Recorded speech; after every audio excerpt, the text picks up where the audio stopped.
তুমি রিক্সা চালাও, গ্যারেজে কাজ করো, ভাতের হোটেলে কাজ করো, কিছু একটা করে খাও, সুস্থ স্বাভাবিক মানুষ, মানুষের কাছে কেন সাহায্য চাবে তুমি? আমি তো এই জায়গায় কোনো সাহায্য চাইতে আসিনি। সাহায্য চাইতে আসেনি, তাহলে কেন এসেছো? আমি এই জায়গায় এসে ইফতেখার স্যারের লগে দেখা করতে।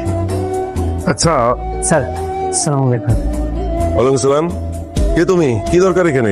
আমি নূর ইসলাম, ইফতেখার স্যারের লগে দেখা করতে আইছি। আমি তো ইফতেখার স্যার। আমার কাছে কেন এসেছো বলো?